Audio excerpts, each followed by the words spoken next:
pues ya habían varias denominaciones dentro del judaísmo. Estaban los saduceos, estaban los escribas, estaban los fariseos, estaban los celotes, y desde luego pues ya había suficientes grupos como para que se creara otro más. Y desde luego este otro grupo se creaba con una oración antagónica, y era la oración que decía: Jesús es el ungido, Jesús es el Mesías.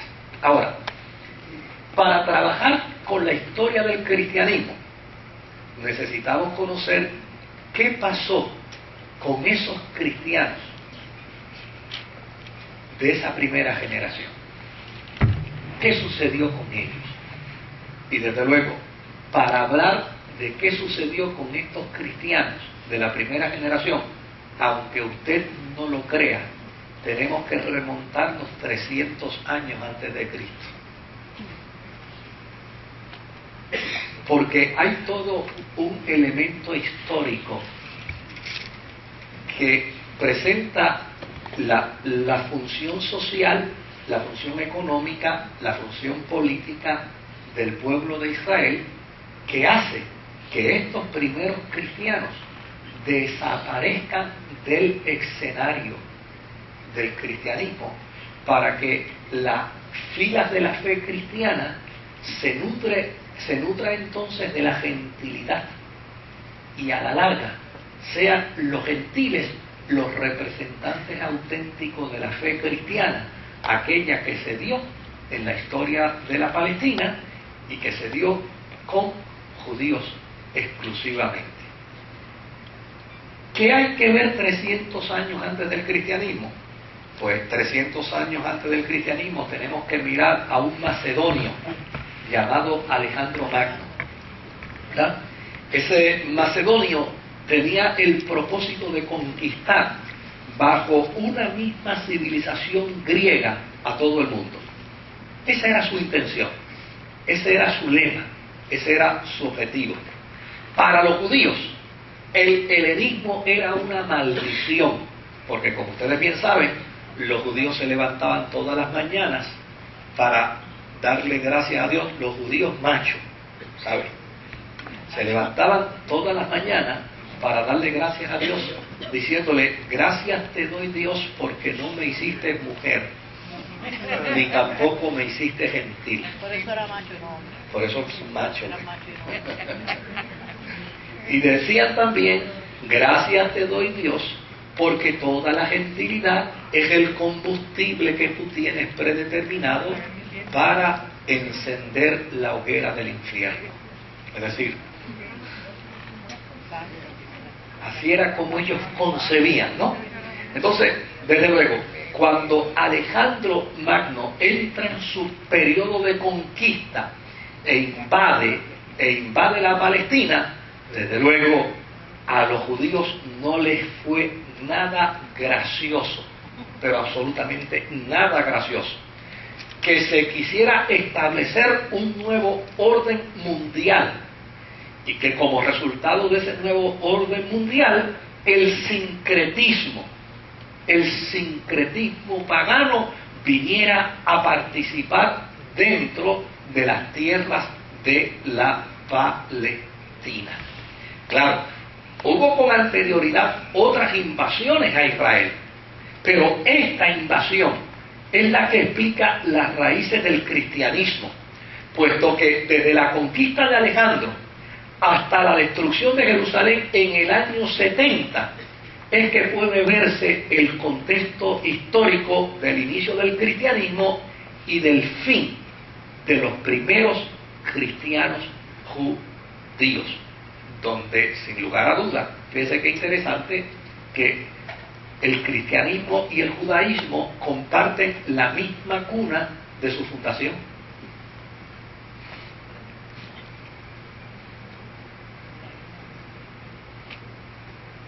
Alejandro el macedonio derrotó a los persas que poseían a la Palestina, y desde luego después de la derrota, entonces en el año 323 a.C.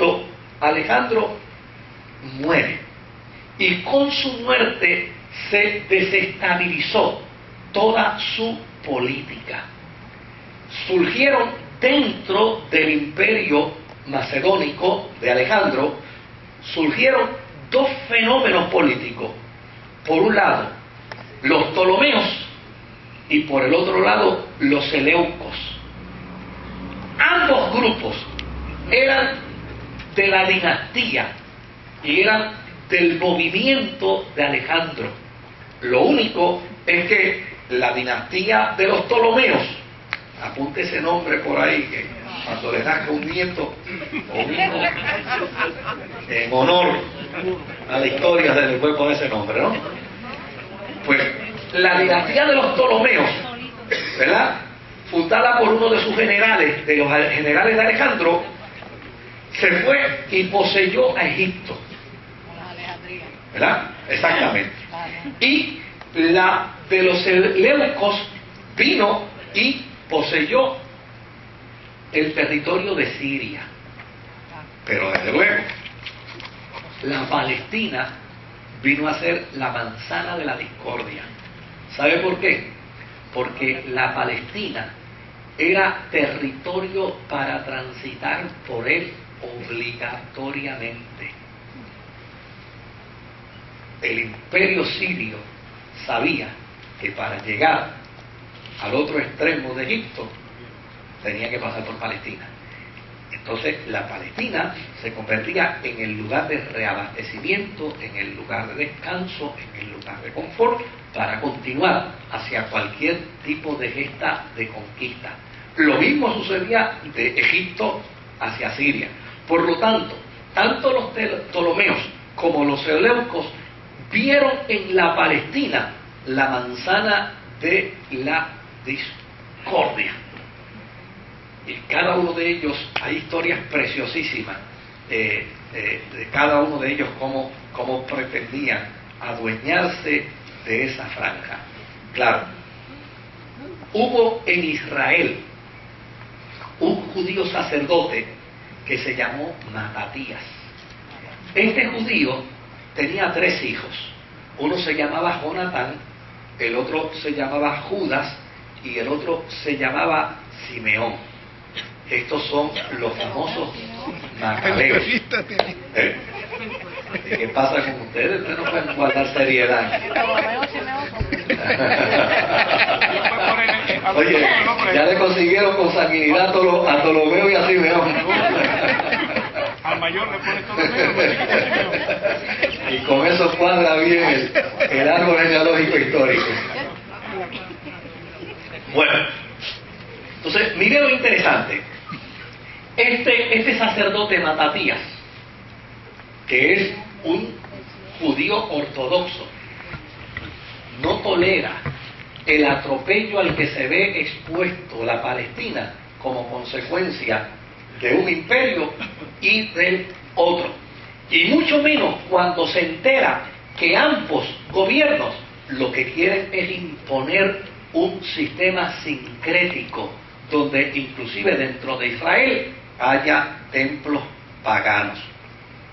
El movimiento de los macabeos tuvo éxito, pero, desde luego, uno de los hijos de Simeón, que a la postre se convirtió en un líder en Israel, llamado Juan Hircano, empezó a debilitar sus posturas y empezó a moldarse a las costumbres helenistas.